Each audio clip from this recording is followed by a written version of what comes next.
I love this church. Okay, honestly, you guys, whew, here you go into my personal devotional life. Let's go get it. Father, we thank you for what I sense today. I feel your unique peace. Your peace passes all understanding in this planet. And I thank you for what you're doing, and everybody said amen. I want you to turn in your Bibles with me to the book of 1 Samuel chapter 30, or you're going to be able to see it back there. And I'll actually read it with you from there, okay? And just, if you're the camera person, don't put it on me, put it on that. David and his men reached Ziklag on the third day. Now the Amalekites had raided the Negev and Ziklag. They had attacked Ziklag and burned it, and taken captive the women and everyone else in it, both young and old. They killed none of them, but carried them off as they went on their way.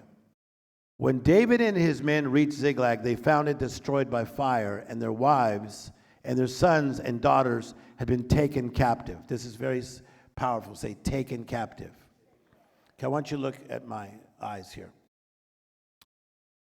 Because I have been a comeback coach for now 35 years, teaching people how to turn their setbacks to comebacks. Every one of you in this building and watching has had a time in your life where you feel like something was taken captive. My mind has been taken captive. My dreams have been taken captive. My daughter has been taken captive. My son has been taken captive. My life has been taken captive, which means it's almost as though somebody came in the night, look at me, and kidnapped who you really are. Who would admit you felt that way at least one time? If you're alive, you would raise your hand. So watch this. They were taken captive. Say it again. Say, taken captive. All right, now. So David and his men wept aloud. Ooh, emotion. The last 2 years as a leader has been very, very good and difficult on me because I hear so many sad stories. I did the funeral, presided over the funeral of one of our church members, Sam Bakhtiar. He died from COVID. That was more difficult than I can tell you. Sam was my great friend. I had just had dinner with him a month before he passed. He was in excellent shape. He lived in a big house, had big cars, a big life. And I was texting him back and forth, and he was saying, I'm going to beat it, I'm going to beat it, I'm going to beat it, and he died. My friend Deezer D, who I led to the Lord on January 6th of 1996 at Faith Community Church with Jim Reeve. I led Deezer D to the Lord. He was on ER for 15 seasons. He's the one that introduced me to George Clooney. He's the one that introduced me to Arnold Schwarzenegger. He's the one that introduced me to Brent Bolthouse, and Brent Bolthouse is the one that got me in the life of Robert Downey Jr. If it wasn't for Deezer D, I would not have connected to Robert Downey Jr. Deezer D died this year. I had to officiate his funeral. And because I'm so optimistic, I was finding that because I don't like to tell people my problems, I was having a lot of inner pain. So I went to my sister, Pastor Paige, and I told her that I was having this pain in my stomach, and so she sent me to a specialist in Newport Beach. And I want you to know that if you ever want to know about a good doctor, ask Pastor Paige.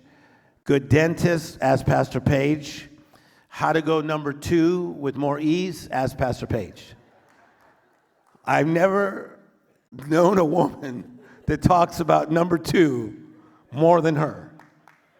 She looks at me all the time and says, are you regular? I'm like, what woman would ask me? I am the life coach to the stars. I'm in 90 airports of the world. Any of you that have been traveling, notice I'm everywhere at one time. I get so many texts every week. I'm in every airport everywhere. You see me, all these, and you just asking me about number 2. But what I what I linked this to, what the doctor said to me, is that he says, your pressure, your strain, your stress, people always bombarding you with stuff, has come and attacked this area of your life. It's very interesting. That's why some of you guys have problems with your gut leak, leaky gut, ulcers, a lot of things, and that will jack you up, because I started getting dizzy. I would wake up in the middle of the night and I couldn't even get to the restroom because I was that jacked up. It was Zara, who's back there, that was concerned about me. You saw me at the Hollywood Bible study about 2 years ago, and I didn't look like myself. I looked tired, I looked bloated, because I was beat to you know what. Because I'm not a normal person, guys. I get in there deep with people. If people are going through hell, I don't just go, hey, good luck. I'm in there in their stuff. And so there are times that you are weeping, but it's not always physically, but you're weeping on your inside, or you're weeping in your emotions, but we can't even hear you, but you're weeping. Okay? I believe that every one of you that are here over the last 2 years, you have been weeping and grieving about something. Lift your hands. Is this making sense already? Okay. So what happens is that he wept aloud.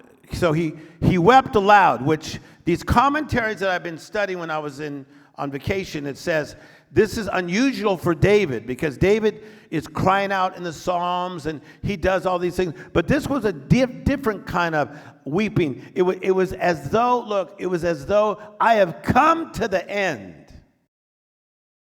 And I'm going to tell you something. There will be times where the enemy will say to you, you have come to the end. This is the final knockout blow. Just stand still and just let me knock you out. So powerful, my God. So he wept aloud until he had no strength left to weep. I've been there too. Okay? David's 2 wives, and I did say that. I'm glad they changed the rules. Laugh at my jokes, people. It's in the Bible. I got to read. I can't pass by it like you didn't see it. David had 2 wives, and all the kids would say, how come? Kids will get into it when you're older.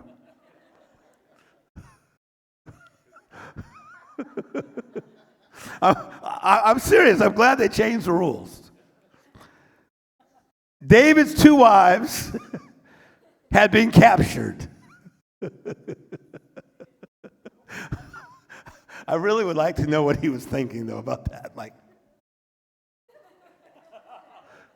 Like, did one wife get captured, or were there 2? Are you sure it was both of them? Come on, somebody. David's 2 wives have been captured. Then they give all the names. And then they give all these people. And then it says what happens. So here's what happens here.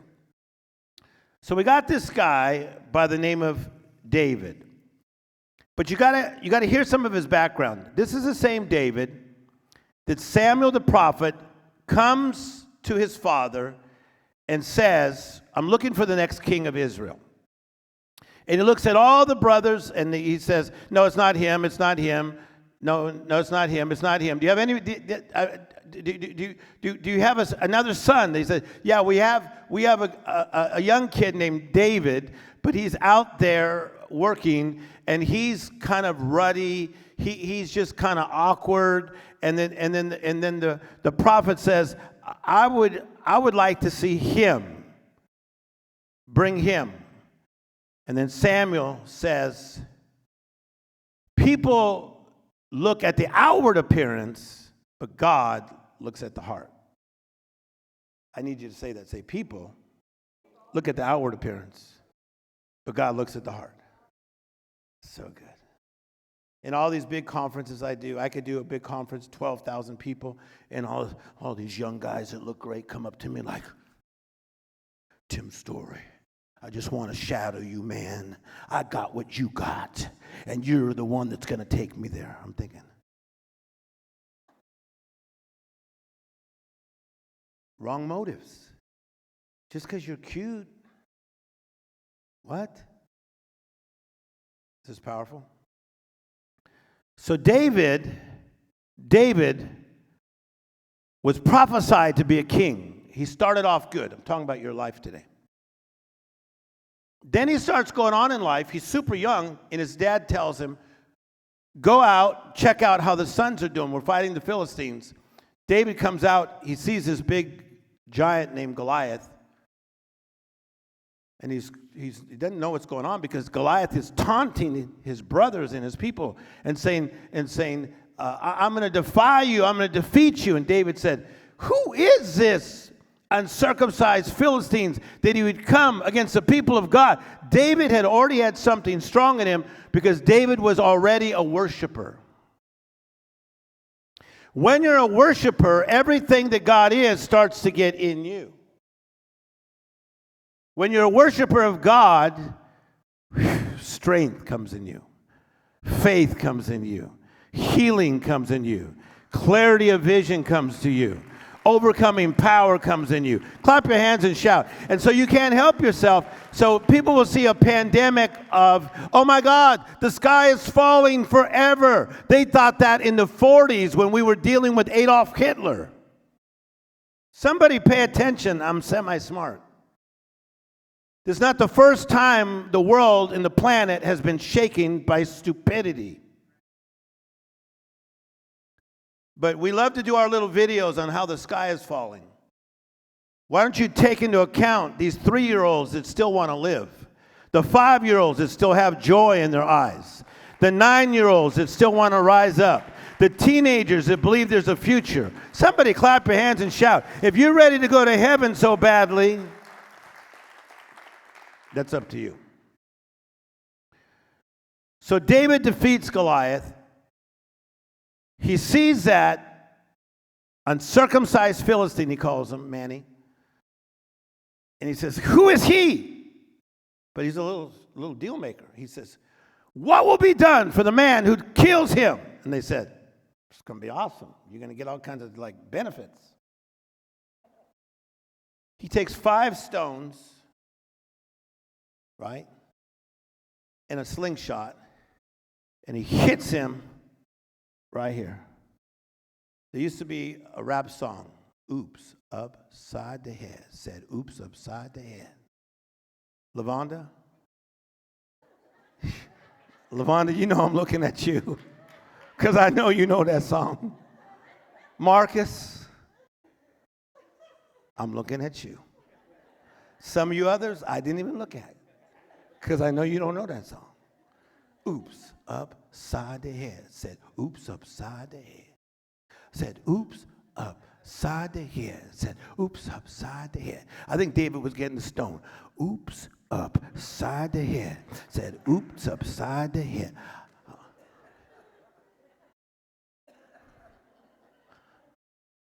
Because you could get a little confident when you start feeling God on your side.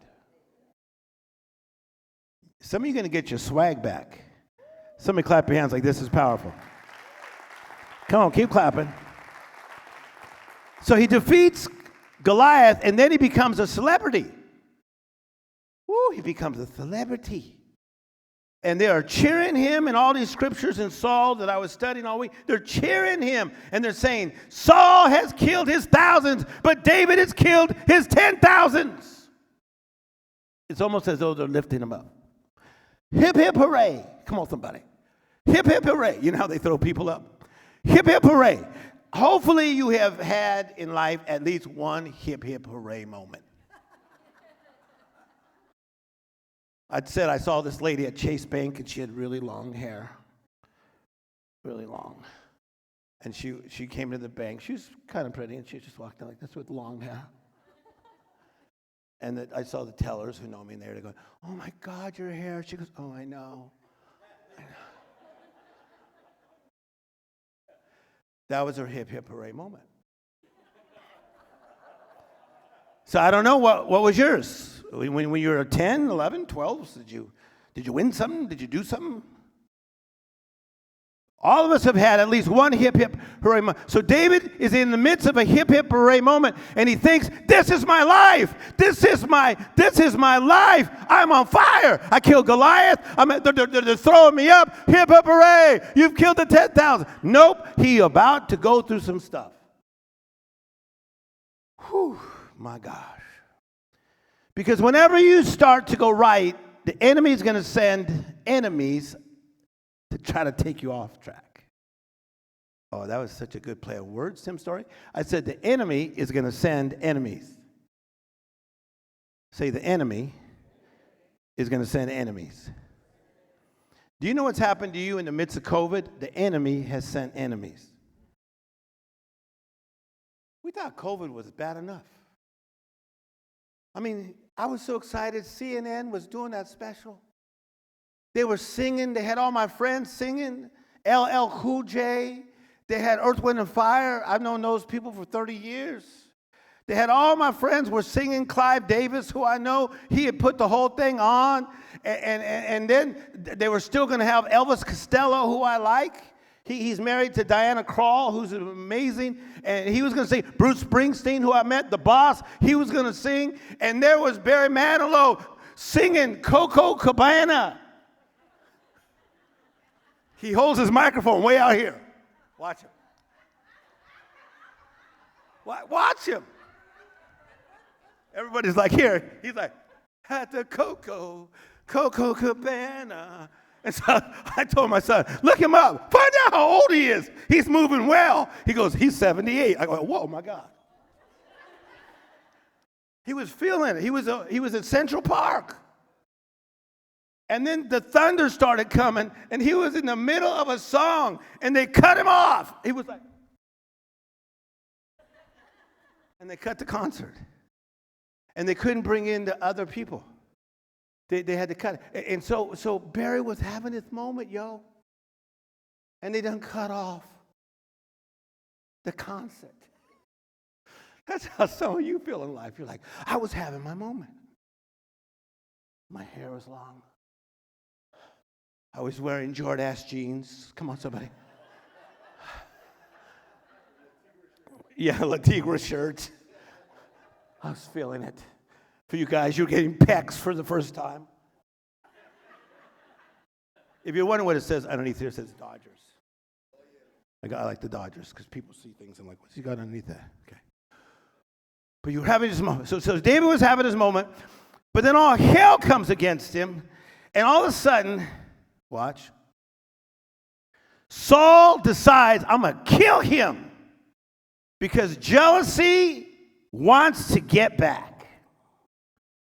So David was prophesied to be king. He's rising up as his mighty warrior, and Saul decides to come and kill him. He's trying to kill him. Let me tell you something. It's not good when somebody's trying to kill you. So David does not know what to do. Some scholars believe that he was on such a euphoric place in a place of euphoria because of all his victories that when the challenge hit him, he did not know what to do, Manny, so he began to run. Ooh, that's what's happened to some of you. Some of you just began to run the last 2 years. Oh, there's a pandemic, there's a there's a hand, there's a there's a hand, there's a what, there's a there's a hand, and we just run. And if you don't run to the refuge, here comes a Tim Storey line from 30 years ago. If you do not run to the refuge, you will run to a refuge. You'll start drinking way too much. It started off with a glass of wine. My doctor said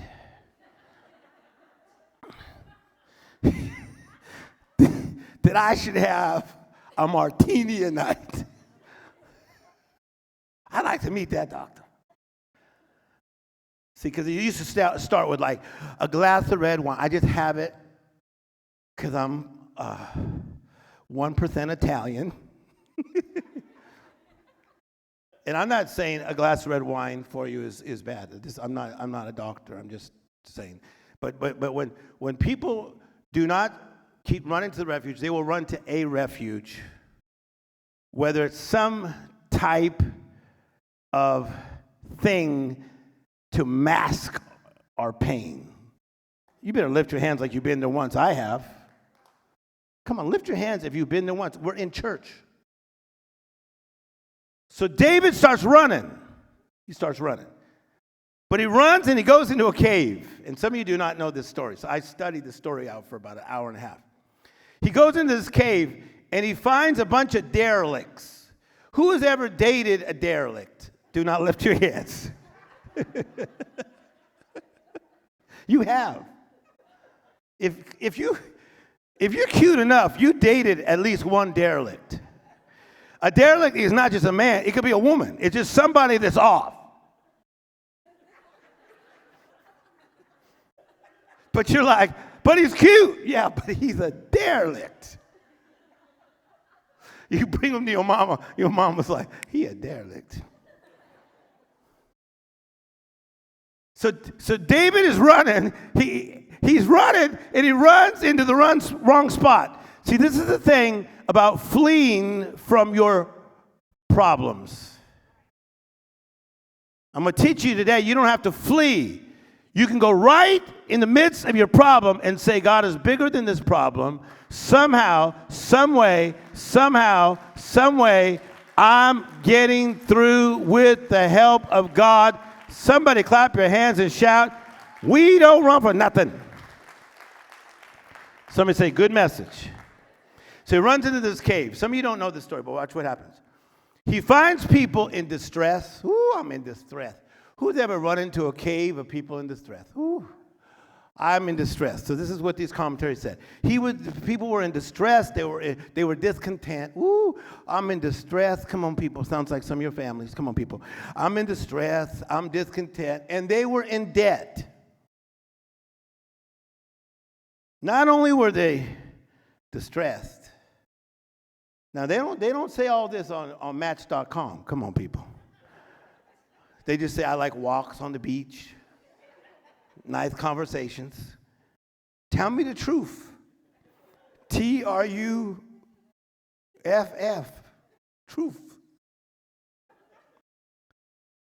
They were in distress, they were in discontent, and they were in debt. And this is who David starts hanging out with. He goes from, you're the greatest. Saul has killed his thousands. You killed your 10,000. Next thing you know, he's hanging out with derelicts. Why am I saying that to you and you people watching? Because that's what's happened to you many times. You started off so beautifully. Ooh, you came up to the altar for Jesus. Have thine own way, Lord. You cried tears. Come on, somebody. They gave you a Bible. Read the book of John. Come on, somebody. And you felt like you were being tossed up by life. I have more joy than ever. Come on, somebody. I have more peace. You cut off your old boyfriend. Come on, somebody. Or your girlfriend. Come on, somebody. You begin to chop people away because all you wanted was Jesus. You had a big Bible and used to mark it. Come on, somebody. You used to pray not just standing up. You would pray on your faith. When we first started, we used to pray on our faith. You'd be in the carpet with your pretty face all up in the carpet like this. Dear Jesus. I'm like, my God, what is she doing? Dear Jesus. I'm like, she's doing it. I got to get in there.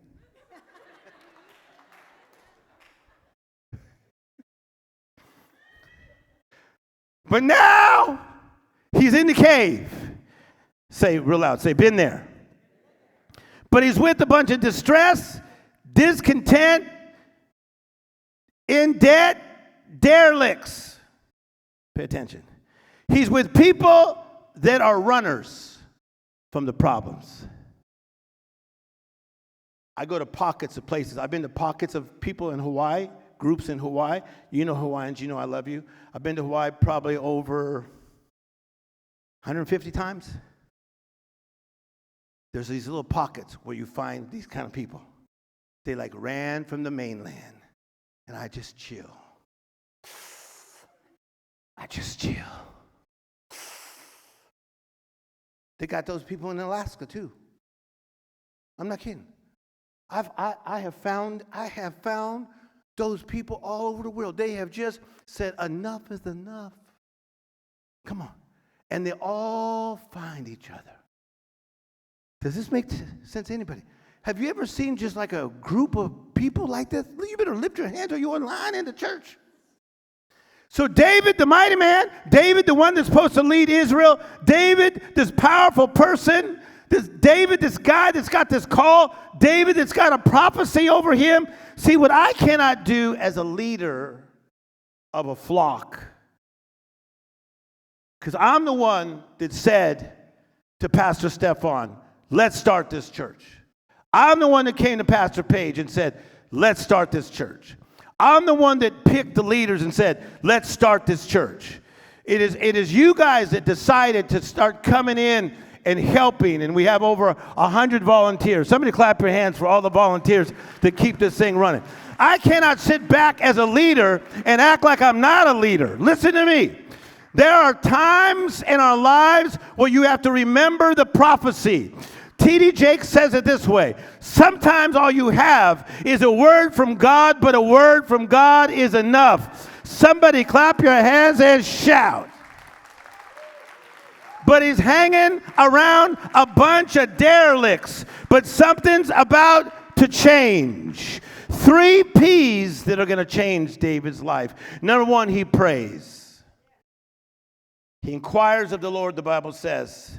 The word to inquire there means, this is so powerful, I couldn't get off this. And then I started studying all this John Wimber stuff this week about this. He begged to the Lord.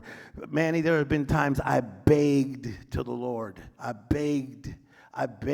Not beg like I'm a beggar, but there was something groaning in me like, God, use me. God, use me. God, use me. God, resurrect my family. God, break this awful stuff off my family. Break addiction off my family. Break mental health issues off my family. Break the stuff that has tormented us for 3 generations. Somebody clap your hands. The first thing he does is he prays. He inquires of the Lord. Look at me. He prays. Sometimes you pray standing. Sometimes you got to get back to your face. So the question I have to you is, when was the last time you were on your face talking to God? I know people that pray prostrate even when they don't have a dilemma, because they're interceding for other people.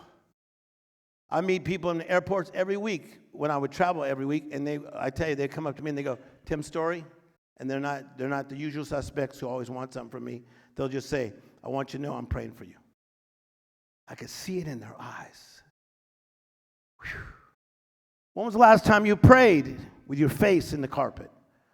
Or your face, right, in the tile? Or your face on the wood floor? When was the last time you prayed? He prays with his face in the ground. And then he says to God in his prayer, this is so powerful. He doesn't say, God, help me. God, change it. God, resurrect it. God, restore it.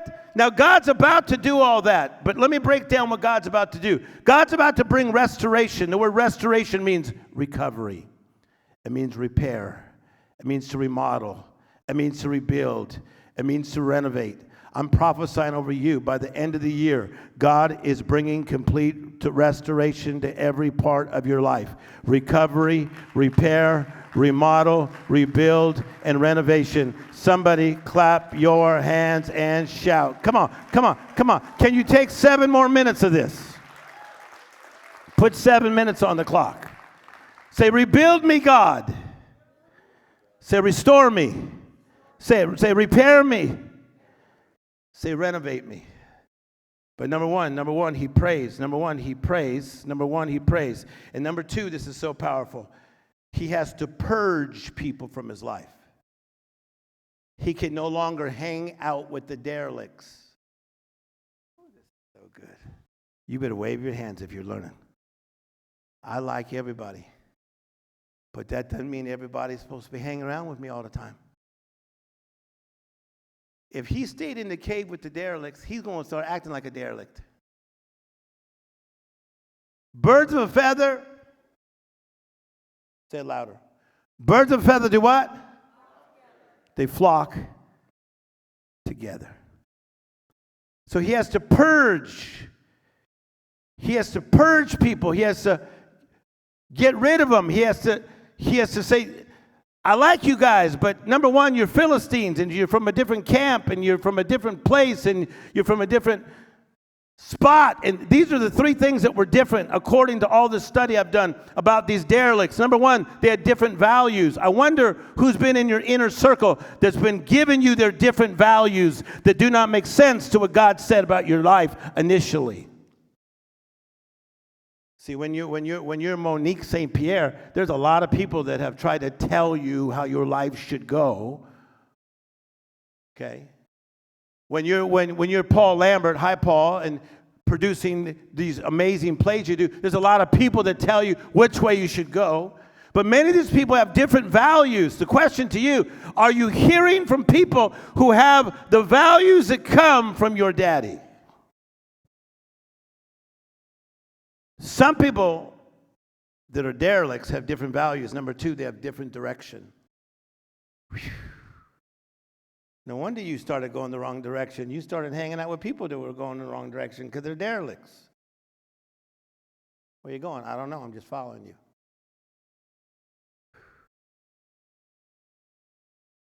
Different values, different direction, different mindset. Thank you guys for making my book such a big success all around the world, The Miracle Mentality. Clap your hands. Thank you, HarperCollins, for giving me so much money and blessing me that I could feed starving children, my own. That was funny. That was a joke. Thank you, people, for sharing the miracle mentality, buying the miracle mentality, helping people with the miracle mentality. I'm teaching the miracle mentality to people who are not even Christians, who have nothing to do with Christianity. They're talking, Manny, about the miracle mentality, about how I got to change my mentality. You got to get around people that have the same mentality as you. Come on. There are some people in your life that you need to push back because you are trying to push forward. You cannot push forward unless you push back. You got to push back before you push forward.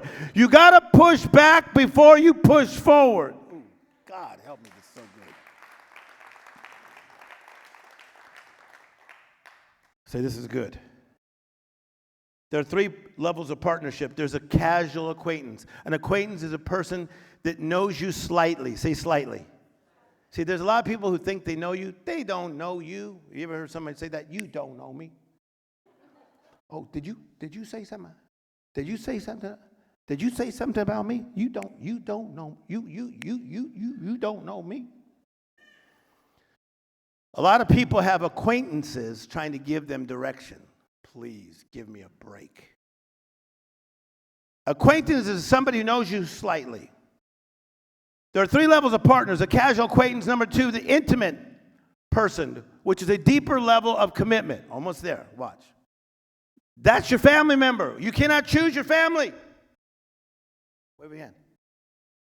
But yet you had to maybe room with your sister or your two sisters or your brother. But there they were. You're trying to navigate. Some of you have great connections to family. Some of you not so great. But there's that casual, but then there's the intimate, or even people you dated in the past, or people that you've known in the past from work. There's an intimate, but this is where I'm getting to today. Then there's the next step is what I call the invited guest area. I was talking to Jay Leno, and I was at Jay Leno's show. And so Jay Leno says, okay, hey, there's his green room. How many guys you got? I said, it's me, another guy, and then his manager, and then him. And he goes, okay.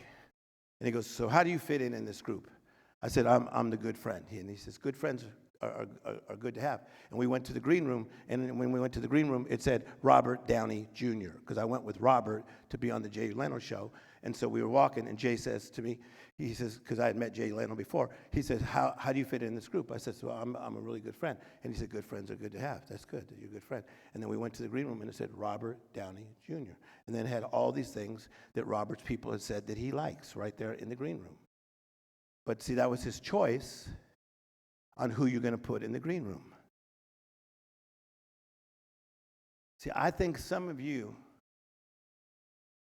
have an amazing call, but you put the wrong person in your green room. Just give up. Just give in. 40 is old. How many know 40 is not old? I know 50 is not old. 60 is not old, people. 70 is not old. Come on, people. 80 is not old. 90, you're getting older. Hi, Mom. My mom's watching me. She'll be 91 in March. Give my mother a clap. She's watching me.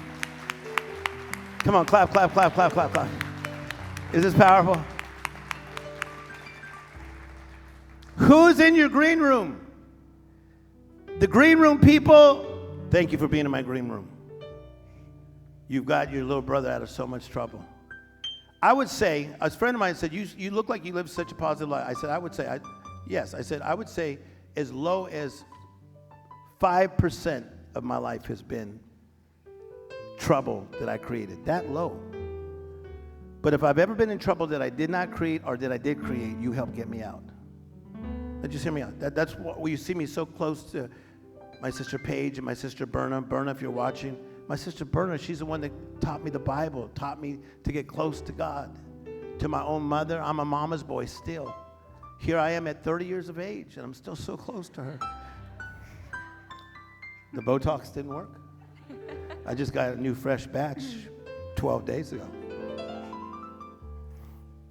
The green room is the personal, the confidential, the innermost.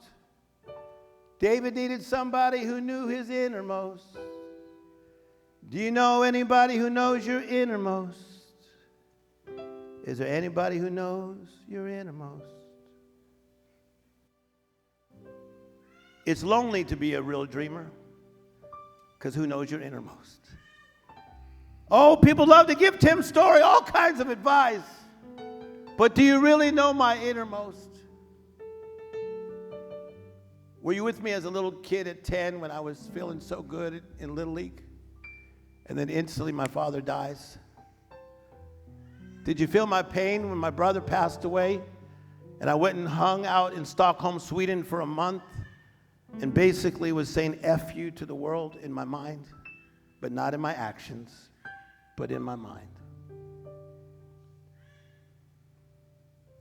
The green room is where God resides. It's the inner courts. In the New Testament, it's the Holy of Holies. Come on, people. David went into that place. And God said the last three, he said, pursue them.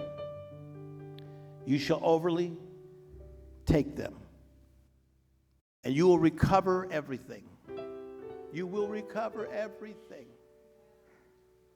He went into the green room with God, and God said, pursue them. You're going to overtake them, and you're going to recover everything. And I prophesied to you as a spiritual leader and not a weak one. Get ready to recover all. I'm done teaching. Clap your hands like you learned something. Come on, clap your hands real strong. Come on, keep on clapping like you're going to recover everything. If I was you, I'd stand up and I would clap like I'm going to recover everything. Woo! Lift your hands towards heaven. Say, God, what should I do?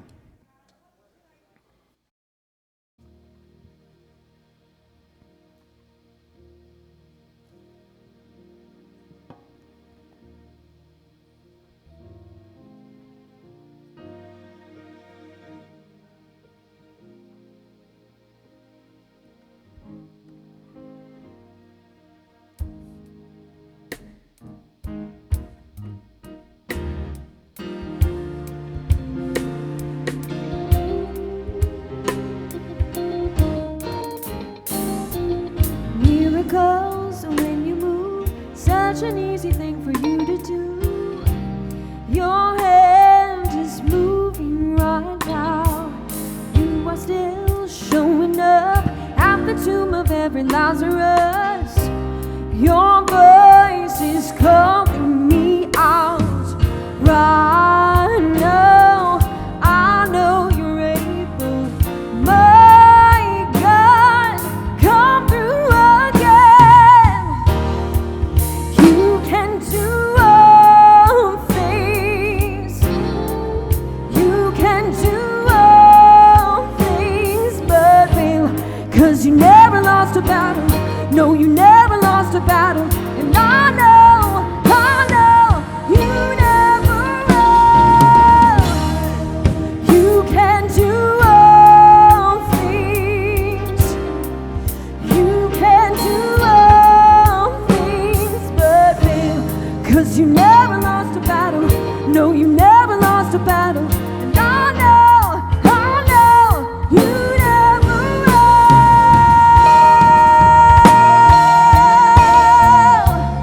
Ooh, you never lost a battle, no.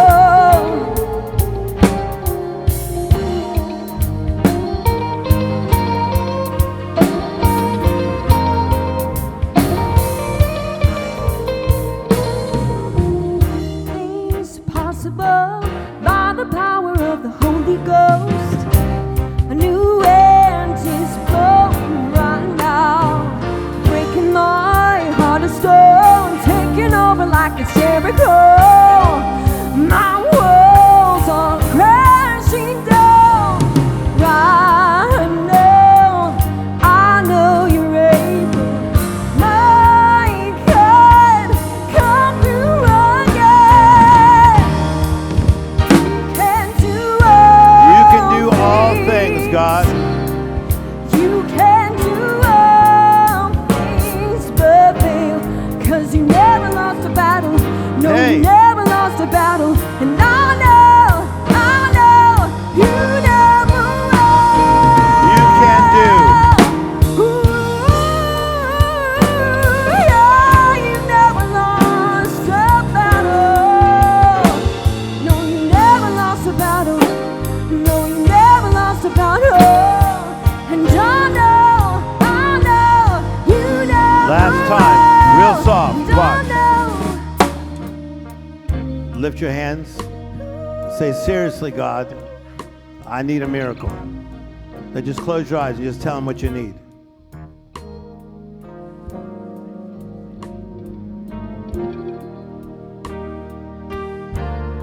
It's you and him now.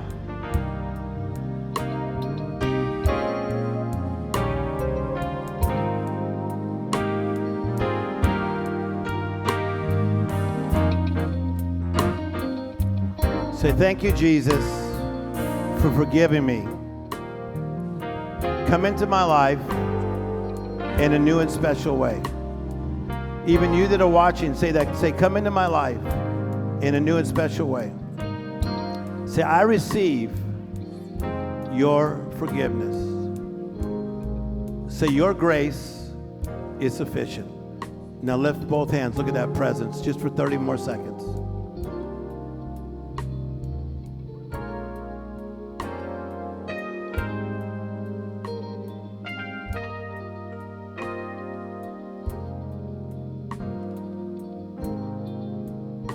For everybody that's watching, a lot of you come in late.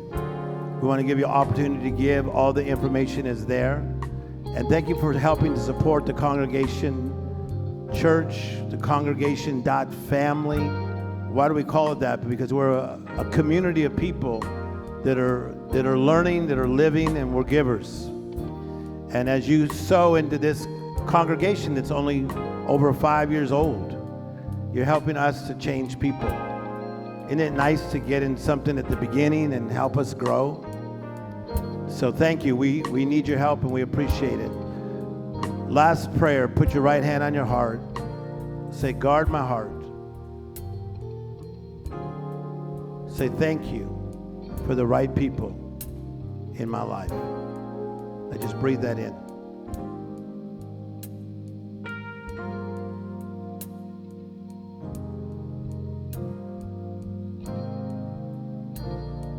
Okay, look up this way.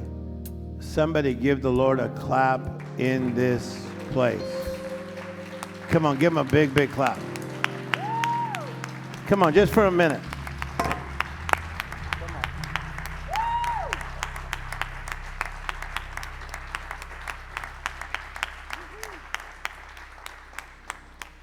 I want to thank my friend John Jenkins. If you're watching, John, I watched your sermon on this context. I watched 3 other pastors' sermons preach on David and Ziklag. But John, you helped me so much. I'm about to speak at his church. It's a little church of 22,000 members. I'll be there next month, but I will not miss a Sunday. I'm going to be there on a Friday night. And man, he just ate this text up. And then there was other speakers, another Calvary Chapel guy, and then Jack Hayford. I like to see what other people say about a text, but I like to give honor where honor's due. How many of you really connected to my message today? Okay. I just want to just say this as a family, as you're going out.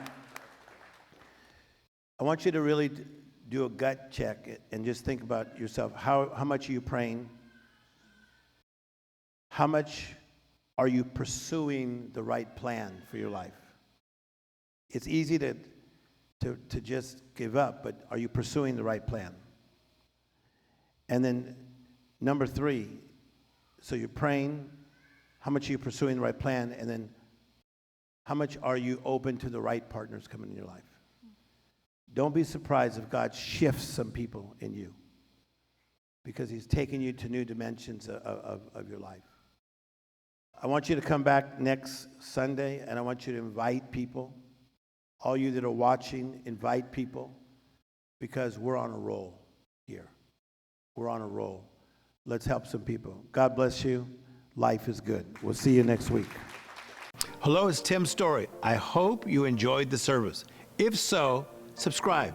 If not, still subscribe. It's good.